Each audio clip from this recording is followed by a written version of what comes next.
us now is Brandon Pomish, the chairperson of the Southeast Michigan Crohn's and Colitis Foundation's Take Steps program. Brandon, thank you for being with us today.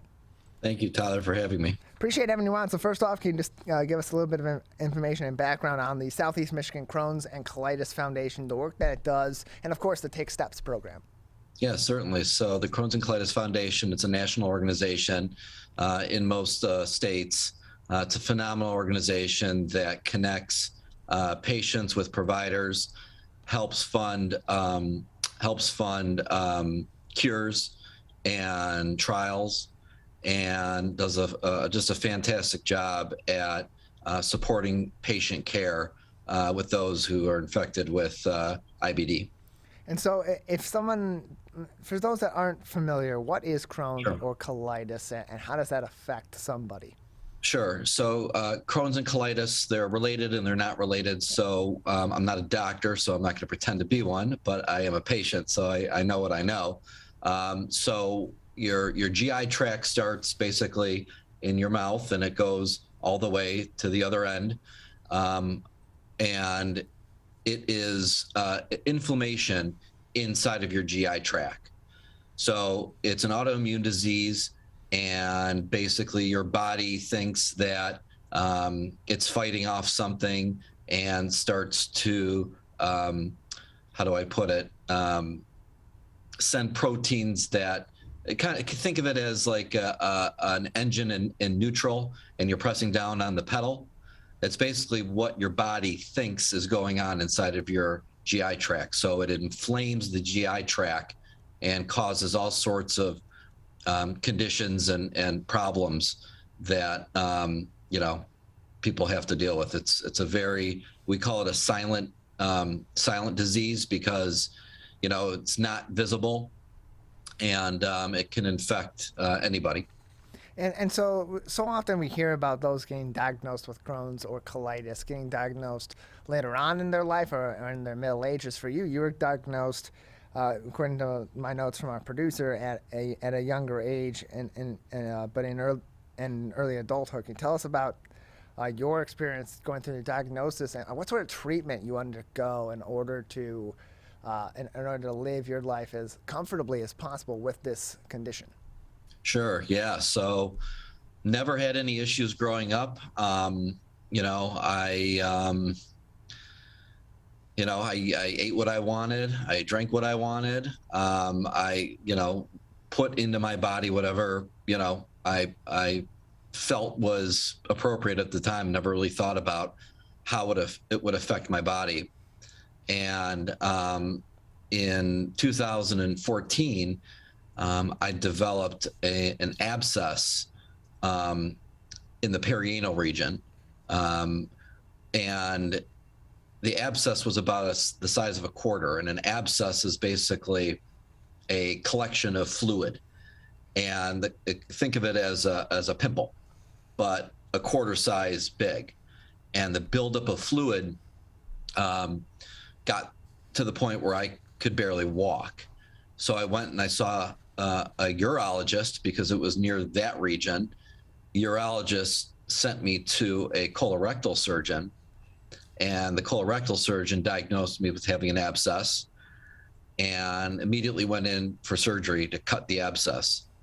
And from the abscess formed what's called a fistula.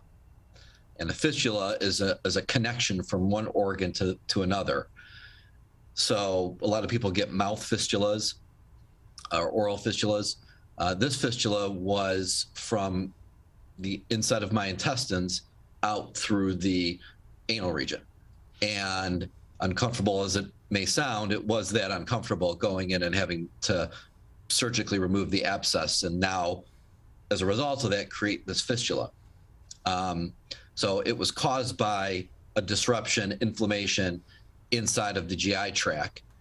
And I went through 20 surgeries from 2014 to 2017, including a diversion through my stomach, which included an ostomy bag that I had to wear for 2.5 years.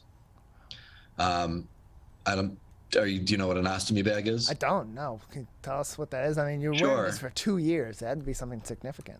Yeah, 2.5. So an ostomy bag is I'll stop me if I get too graphic, but they basically, they open up your stomach, separate your intestines.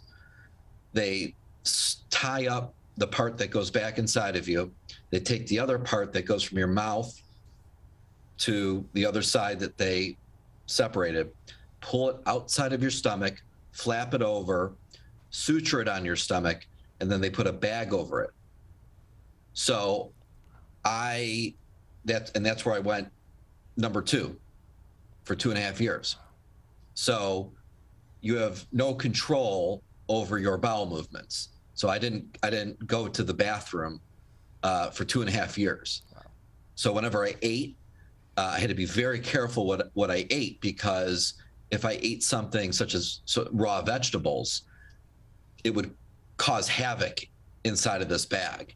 Wow. So I had to be very cautious, and I had to change the bag every 2 or 3 days, because obviously it gets pretty gross inside of it.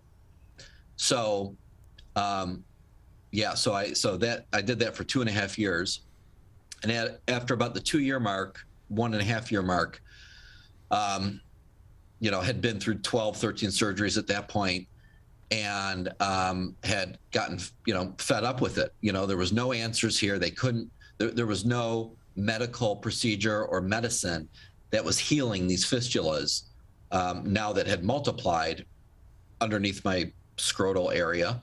And my wounds were so bad, I couldn't walk. I had just been cut up for 8 months. So I was informed about some technology that was being introduced around the world, and did a little bit of research and found a study being done in Madrid, Spain, that included the injection of stem cells. And I found the one doctor on Twitter, got their email, started emailing these folks back and forth. At this point, I was going to Mayo Clinic in Minnesota, and one of the co-surgeons had done their fellowship there. So it kind of created a connection and enabled me to go. So I got in touch with these folks in Spain, and scheduled to go out there and be a part of what they were doing. So I went out there, and the stem cell procedure at the time, what it was is they perform liposuction on you. So they extract fat tissue, take the fat tissue, mix it up, out comes some stem cells, and they inject you with the stem cells. So I went there the first time and got injected, and about 4 or 5 months later, went to Mayo Clinic, got an MRI, and it had healed one of the fistulas. So I went back about 6 months after that. So they had cultured, when I first got the liposuction, they had cultured about 3 to 4 million stem cells. When I went back about 6, 7 months later, they had cultured about 50 million. Wow. So I went back. They didn't have to do the liposuction again, thank goodness. But I had to do is go in, get injected, came back, and a few months later, completely healed. And that enabled me to have the ostomy bag removed, and they hooked the plumbing back up so that I could, live a normal life. So at this time, and again, we're joined by Brendan Pomish from the Southeast Michigan Crohn's and Colitis Foundation. He is the chairperson of their Take Steps program also. And so at this time in your treatment, where does it stand? Are you still having symptoms? Are you feeling somewhat better? Are you able to better live with your Crohn's at this moment in time than you have in the past? What's your status right now? Yeah, life is great. It's a blessing. So I'm still on. I do get infusions. I get biologicals infused in me every 8 weeks. That controls the inflammation. It's a common part of step therapy in Crohn's and colitis. If steroids don't work, there's a couple other treatments. They move you to these biological infusions that basically remove the protein that thinks there's something there from actually going and attacking it. So it helps stop the inflammation. So, definitely careful with my diet, definitely aware of what I eat and what I drink and what I put in my body. And, I know I'll have a certain reaction if I eat certain foods. So I really have to look at my calendar and look at my day, and, depending where I'm at, those well done, good looking French fries may not be the right thing for me at that time. So, but other than that, I'm active, live a normal life. And, now my mission is, to help those, suffering from this disease, to go and try to get help. I've actually helped about 30 people get access, by sharing my story, get access to these doctors in Spain who have also had successful treatments as well. And so for those that may feel some stigma or some sense of embarrassment about their symptoms or even their diagnosis of Crohn's or colitis, and may not be, or maybe a little apprehensive to some treatments, what do you have to say to these people about overcoming that embarrassment or stigma and getting treatment, and how life-changing that can be if it's available to them? Yeah, the disease is horribly embarrassing. I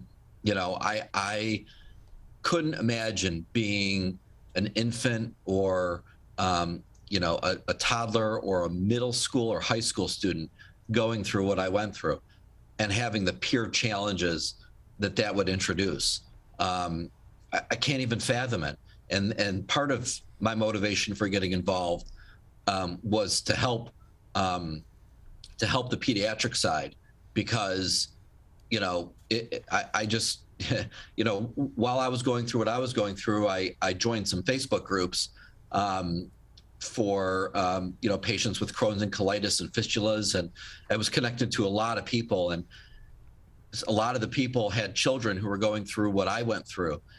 And, it helped put my life in perspective, I just couldn't imagine being, a child dealing with this. So,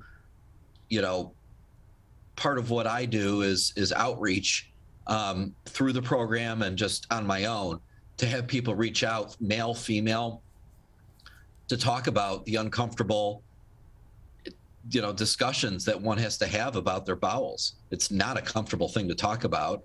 We joke, we have, there's lots of poop jokes and lots of jokes about it. And, some of the levity helps. But, the best thing people could do is, if they're suffering, is, to reach out to the program and just say, I need help. And we'll make sure that, somebody is connected that can help guide them to a comfortable support system, because everybody going through this needs it, because it's so uncomfortable to talk about. We're joined by Brandon Pomish from Southeast Michigan's Crohn's and Colitis Foundation, joining us on the Megacast. You're also the chair of their Take Steps event, which is happening Saturday, June 11th from 10 to 11:30 at the Southfield Civic Center complex located on 26,000 Evergreen Road. Can you tell us about this event, how people can participate, and where the proceeds from this event go to help those with Crohn's and colitis? Sure, yeah. So I had participated in the event years past, and obviously COVID put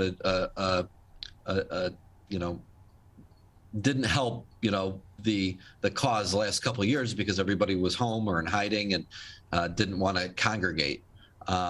This year we believe that we can get back at it, and in years past we've had up to 2,000 people at these events, and supported the Crohn's and colitis through this amazing walk. And it's extremely diverse. People from all types of backgrounds come, because the disease affects everybody, no matter your gender or ethnicity. So the walk it happens in every chapter throughout the country. Our chapter here, like you said, is happening at the Southfield Civic Center. So we created a little different theme this year where we're calling it IBD World. And the IBD world is in the shape of a colon.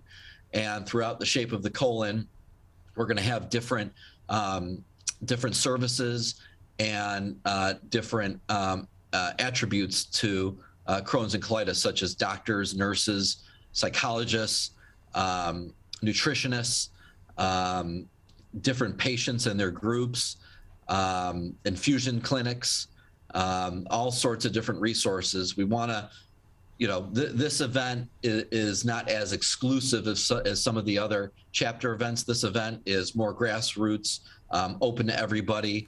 You don't need to contribute to come. So we want to provide as many resources to the IBD community as possible. And that was the mission this year. And as a bonus, since this happens, during the warmer months, we have air-conditioned toilets coming to the walk this year, which many participants and patients appreciate the ability to go to a nice conditioned luxury toilet room. So the Facebook link, I don't know if you were provided with that, but that the Facebook page, this for the next 2 weeks on Facebook, if you start a Facebook fundraiser and raise $100, you get a $25 Amazon gift card. And if you raise $100, you also get a Take Steps t-shirt and pennant. So a little bit of incentive to help. And the money, I've been involved in lots of nonprofits. I've never seen an organization utilize dollars the way that these folks utilize money. It's all patient-centric. They want to find a cure. They want to help, with the medical advancements, and it's quite an organization. So the dollars are very well utilized. Brendan, thank you so much for joining us. Appreciate your time. Yeah, thank you. Thank you for the opportunity, Tyler.